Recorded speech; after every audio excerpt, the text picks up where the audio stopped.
krivac za raspad bratstva i jedinstva, krivac za raspad Jugoslavije jeste ona zajednica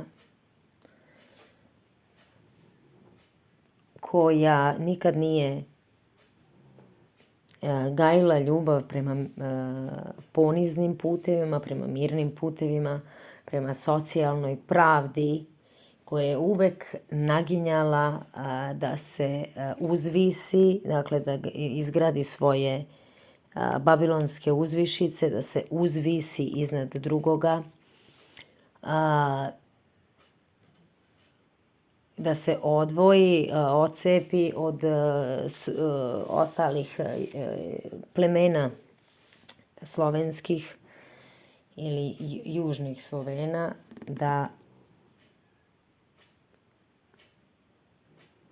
da se srpska majka, srpska zajednica uz ohola, jer oni nemaju, to je drugo ime za Srbina je oholost, prkos, ponos i zato gde je ponos, tu ljubavi nema, kaže Željko Samardžić, gde ponos dođe po svoje,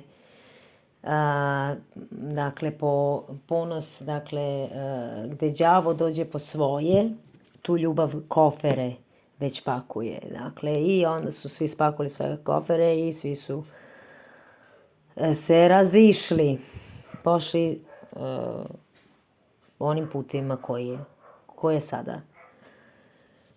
sada slede sve bivše republike. A krivac, evo ovde, zaista je čovek i rekao kako je to, od koga je potekla ideja da se, dakle, onaj koji voli, kome je u srcu đavo, odnosno pravoslavno hrišćanstvo i to carstvo grčko, dakle, koje su podizali Nemanjići i ne znam, oni kraljevi pre Nemanjića, knezovi srpski, koji su već bili sve od kad ih je Ćirilo pokrstio tim nečasnim putem, nepravednim putem, nečasnim putem, odnosno krstom, nepravednim putem, odnosno krstom. To je učenje, krst je učenje i zato postoji ta doktrina u srcima, dakle učenje, odnosno put u srcima ovoga naraštaja, postoji ta doktrina koja se zove pravoslavno hrišćanstvo, koje je majka srpska, matica srpska, koja se klanja tom putu, tom krstu nečasnom, dakle i Dobrica Ćosić je neko ko je zagovarao, on je hteo da podrži crkvu. Sad pošto je Ranković bio njegov prijatelj, dakle oni su zajedno i normalno da tu gde je socijalna pravda, gde je komunizam bio vladar tog naraštaja, da tu nisu mogli da ostanu oni koji su crkvi, matici srpskoj, koji su želeli dobro,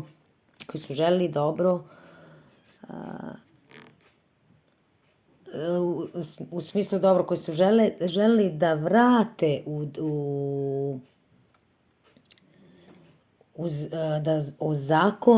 da ozakone, dakle Dobrica Ćosić i oni koji su hteli da ozakone, kao što se danas je ozakonjen taj put nečasni koji se zove pravoslavno hrišćanstvo, što je u stvari bila ideja Matice Srpske, Dobrice Ćosića, Dobrica, pa se onda još i zove Dobrica, a nema pravedan ni samo jedan, dakle nema dobar čovek, to ne postoji jer mi svi grešimo, ali zato postoji onaj jedan jedini milostivi Bog koji po svom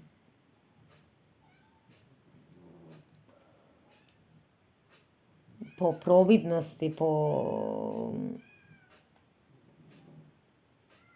onako kako on hoće, on tako izbavlja koga hoće, jer se on smiluje kome hoće i čini okoreloga onoga koga on hoće. Poštovani prisutni, assalamu alaikum i dobar dan. Dobrodošli na tribinu pod naslovom Ko je kriv za raspad Jugoslavije. Ova današnja tema zapravo je veoma značajna zbog toga što je održavamo iz dva razloga. Dakle, prvi povod za ovu temu jeste što je danas 99 godina od stvaranja prve kraljevine Jugoslavije, 1. decembra 1918. A drugi razlog je zato što je zapravo jučer i prekjučer, to jeste sa 29. na 30. novembar 1943. godine održano drugo zasjedanje AVNA, što je također značajan događaj u historiji Bosne i Hercegovine. A ključne elemente ove današnje teze će iznijeti uvaženi akademik profesor dr. Suad Kurčanović. Hvala. Samo da kažem da je govorila Berina Beširović, ona je predsjednica Foruma mladih bošnjačkih intelektualaca. Po mom mišljenju najbolji student dugo godina već na političkim naukama od puno generacija. Samo jedna mala tehnička greška. 1. decembra 18. je bila kraljevina Srba, Hrvata i Slovenaca, tako se zvala, a tek 3. oktobra 29. je promijenila naziv Kraljevine Jugoslavije. Razlog zašto iskoristili smo taj moment, zato što mislim da je pogodno da se sagleda cijeli taj razvoj južnoslovenske zajednice, koja, eto, na kraju se ispostavilo da više ima ilirske komponente nego te slavenske, prema izučavanjima koja su krenula, ja bih rekao, u 21. stoljeću strane švajcarske agencije ili instituta za istraživanje IGNE. Ali drugi razlog jeste, kod raspada Jugoslavije, vidjet ćete da tu postoje različite istine. Ono što ćete čuti u Srbiji, čućete otprilike da je Hrvatska kriva za raspad Jugoslavije i da je bošnjački narod također krenuo putem izlaska iz Jugoslavije. To je viđenje koje prevladava u srpskoj etničkoj svijesti i ono je zaista dominantno.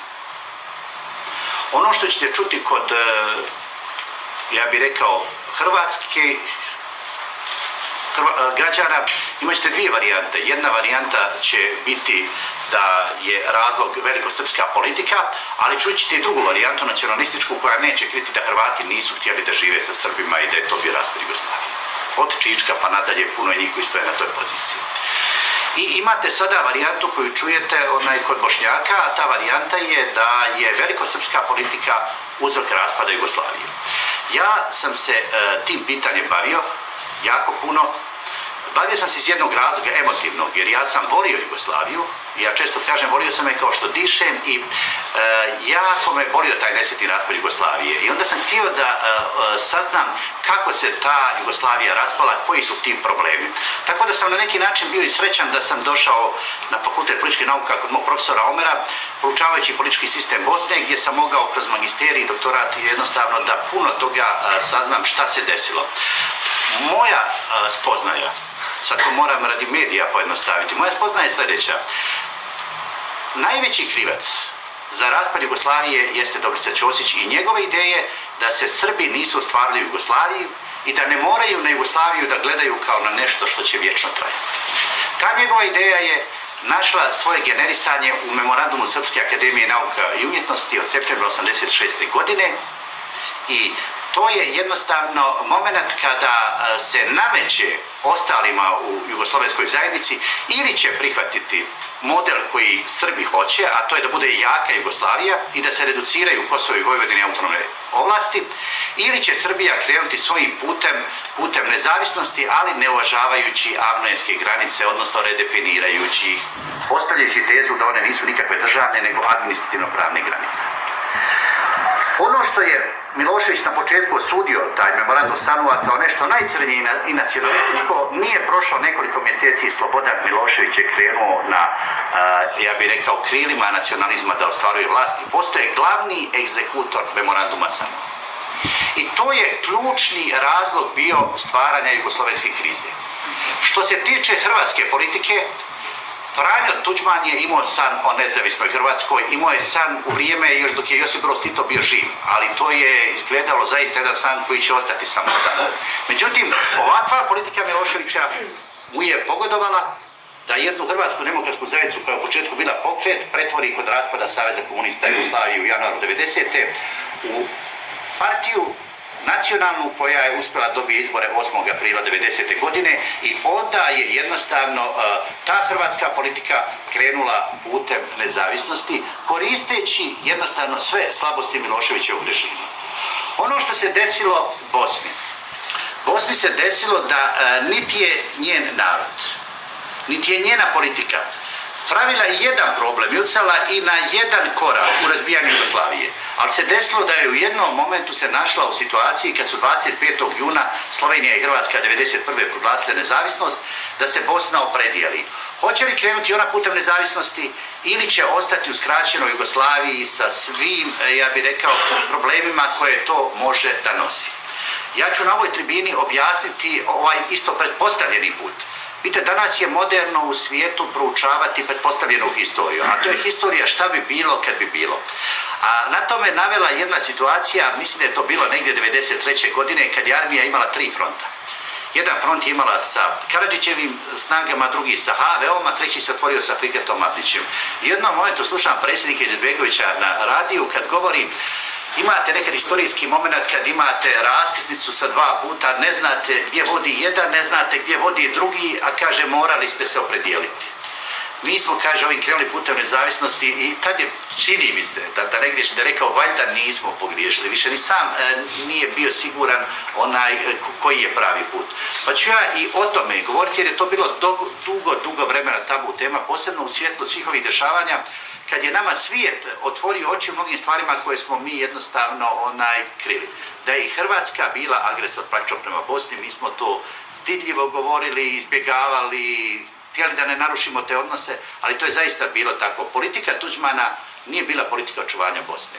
Politika Tuđmana je bila politika razbijanja Bosne, politika Tuđmana je bila politika kojom se trebalo napraviti da jednostavno Hrvatska se proširi i prema teritoriji Bosne. To je bio, mislim, negdje oko 30 općina je trebalo ući u sastav Hrvatske države i to je bio ključna stvar. Sve ostalo možemo reći da je marginalno u odnosu na to. I Tuđman je samo morao da se prilagođava politici velikih sila, ali suština je bila ova: da nije bilo svijeta, da nije bilo djelovanja, ja bih rekao, Sjedinjenih Američkih Država, da nije bio strašan pritisak na Tuđmana, da ne može da vodi 2 politike, da traži od svijeta zaštitu prema integraciji njegovih okupiranih teritorija, a u isto vrijeme da razbija Bosnu, pitanje kako bi se sudbina Bosne desila i da bi se Bosna očuvala. Mi u tom smislu zaista možemo biti zahvalni Sjedinjenim Američkim Državama kad je Bosna i Hercegovina u pitanju, ali moramo potpuno biti svjesni da je nama bio namijenjen nestanak od ove 2 politike. I od politike Slobodana Miloševića i od politike Franje Tuđmana. Njihovo odustajanje od politika razbijanja Bosne je bilo zbog međunarodnog faktora u momentu kad su došli do spoznaja da to neće ići. Kod Sloba je to već bilo, kod Slovenovog plana, to je bio, koji je pukao 6. maja 1993. godine kad bosanski Srbi su se odrekli da slušaju Miloševića. On je tad rekao: cijeli svijet hoće da Bosna opstane, a ove moje budale to ne shvataju. Međutim, kad je taj plan osporen, kad nije bilo NATO intervencije, onda je ponovo Tuđman bio ubjeđenja da će vojna čizma presuditi, da dolazi do već 9. maja intenzivnih sukoba između HVO i armije Bosne i Hercegovine, misleći da ono što se zauzme vojnom čizmom da će to ostati. Poslije su Tuđmana suočili sa jednim pitanjem, vrlo, ja bih rekao, pravednim pitanjem, da li si ti spreman da daš Srbima u Hrvatskoj da imaju svoj entitet kao što to tražiš u Bosni. Na to pitanje nije mogao da odgovori potvrdno i to je bio ključ u tome da jednostavno više nije imalo smisla da on traži instalaciju nekog trećeg entiteta. Ali evo, ovo je bilo znači ono što bi rekli ukratko za medije, mi moramo se naučiti da govorimo stvari kakve jesu. Mnoge stvari, posebno bošnjački, najbrojniji narod u Bosni, je prešutkivao radi nezamjeranja. Pa su Bošnjaci se ustručivali da pričaju o genocidu, a naše komšije se nisu ustručavale da nam naprave genocid. I to je taj problem. I ja sam pratio, pogledajte koliko ovog momenta kad je Hrvatska presuđena, recimo kroz ove presude za udruženi zločinački pothvat, kako se je desilo da je odmah Kolinda tako otvoreno secirala politiku Slobodana Miloševića. Pa on je napravio to, pa je napravio to, pa je napravio to. Sve je to nam urađeno, u to puno dramatičnijem obliku. Ali mi smo sve to nekako stidljivije govorili. I hvala Bogu da bar ovaj svijet se toliko ne ustručava pa nam da neku snagu da istrajamo na putu ka istine. A mislim da je istina ta da Bosna ničim nije zaslužila da joj se ovo desi, ali da je ovo bila jednostavno bitka za prostore Bosne i Hercegovine i bitka u kojoj je trebao nestati bošnjački narod. Hvala. Eto, to je ovo kratko za medija. Sad ćemo ići prošireno za javne tribine. O krivcima koji su zaslužni za raspad Jugoslavije. Kako mislite? Koji je vaš stav kao profesora, kao akademika o krivcima koji su zaslužni za raspad Jugoslavije? Pa evo, vidite ovako, znači, rekao sam, najveći krivac je meni Dobrica Ćosić, ali zamislite ovu situaciju, da on pred kraj života sam zaista pročitao da on kaže, ja sam čovjek koji umire nesrećan, umirem bez nade, rušio sam Titovu Jugoslaviju misleći da je to najgora država koja postoji na planeti. Ovo što danas imamo, pretpostavljam da je prevashodno mislio na Srbiju, je mnogo gore od onog što smo imali u Titovoj Jugoslaviji. Znači, on smatra da je toliku energiju i tolike ideje bespotrebno uložio. I druga stvar, razbijanjem Jugoslavije srušena je jedna stvar koju su Srbi imali. Svi Srbi u jednoj državi su već živjeli, to je bilo u Jugoslaviji. Svi Hrvati su bili u jednoj državi u Jugoslaviji, svi Bošnjaci su bili u jednoj državi u Jugoslaviji. Jugoslavija, po mom mišljenju, je bila rješenje u kojoj je bilo prostora za sve narode. Jugoslavija je zaista nemudrom politikom koja je nastala poslije Titove smrti dovedena u pitanje. Inače, da je bilo mudrosti, da je bilo pameti, Jugoslavija je mogla biti Evropska Amerika, Jugoslavija bi danas bila Švajcarska, Jugoslavija je mogla biti početkom 90-ih u Evropskoj uniji, znači Jugoslavija je zemlja u kojoj smo se svi mogli naći i demokratskim putem tražiti određena svoja prava. I ja kažem, velika tragedija je što je ta zemlja tako urušena. Najviše su izgubili, po mom mišljenju, nestajanjem Jugoslavije Srbi i Bošnjaci. Ali posebno akceptiram tu krivicu Srba. Znači, ono rješenje koje je za njih bilo najbolje, oni su jednostavno to doveli u pitanje i napravili su sebi jednostavno puno lošiju situaciju. I ja kažem, nikad neće imati takve pretpostavke. Samo zamislite šta bi se desilo da Jugoslavija ušla u tokove zapadne, znači ušla u tržišnu ekonomiju, u višepartijski sistem. Privatizacija da je izvršena, da 90% recimo u Bosni nije uništeno. Nama je 90% u Bosni uništeno privrede. Zamislite da ta privreda nije uništena, pa nekoliko firmi u Bosni je zapošljavalo više ljudi, ja mislim, nego sad cijela federacija Bosne i Hercegovine. Znači, pretpostavke, ako govorimo o pretpostavljenoj istoriji, moram reći da se prema tome treba otvoriti da smo svi izgubili. Neko je izgubio više, neko je izgubio manje. Ali nije bila ta zemlja tijesna.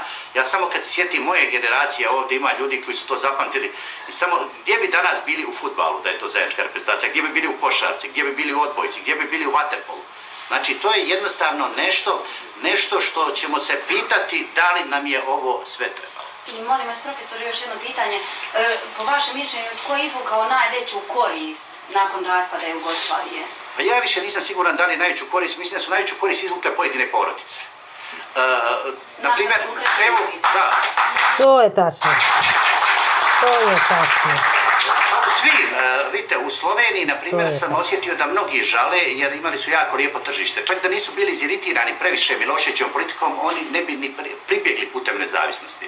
Znači, recimo, 28. marta 1989. Slobodan Milošević promijenio Ustav Srbije, ukidajući Kosovo i Vojvodini status autonomije koje su imali posle 1984. Odgovor Slovenije je bio jako Pa naučio ga patrijarh Pavle, otac srpski.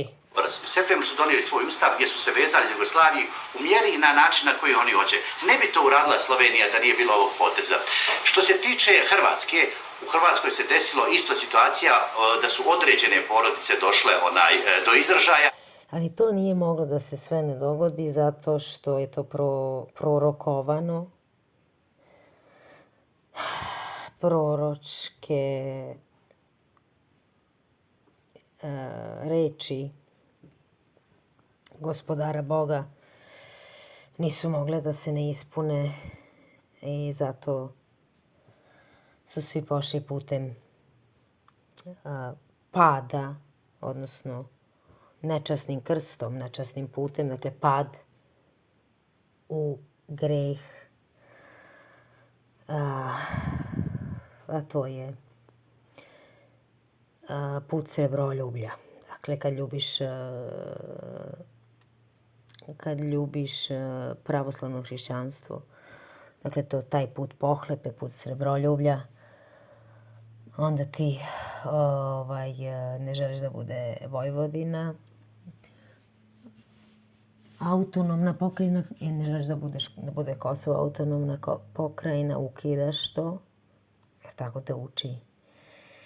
Očevi te tako, dakle, učitelji pravoslavnog hrišćanstva te tako uče, a tvoje srce je prevarno, odnosno naše srce, ljudsko srce je prevarno više od svega.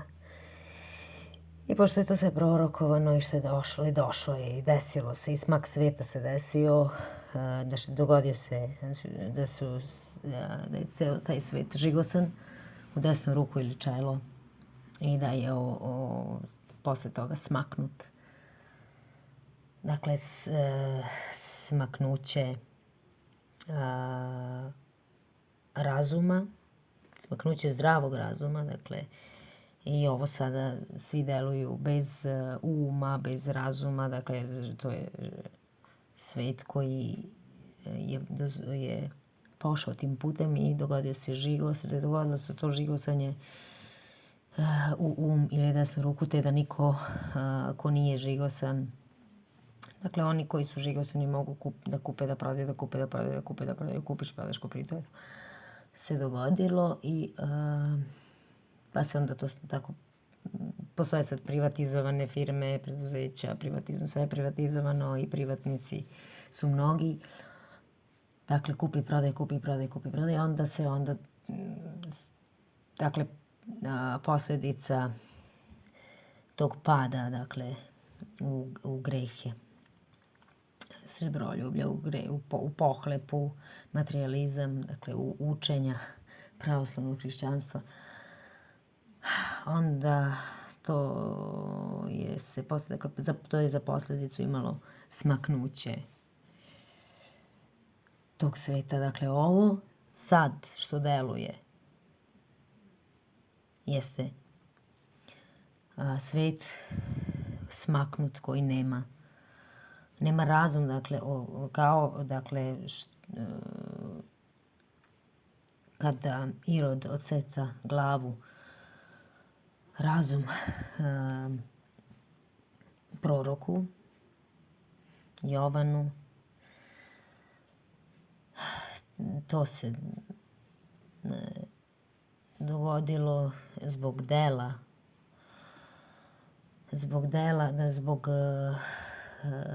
Irodove ljubavi prema toj zavodljivom plesu, zavodljivoj igri, igranka, ples.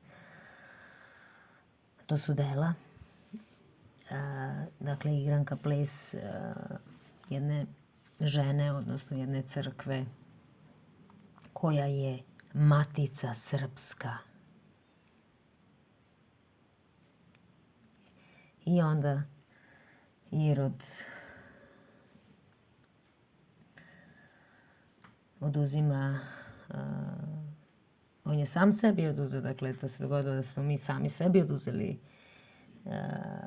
ono što je Bog hteo da nam da, to je da imamo razum. Mi smo to sami sebi oduzeli i onda ide žig i onda smak sveta.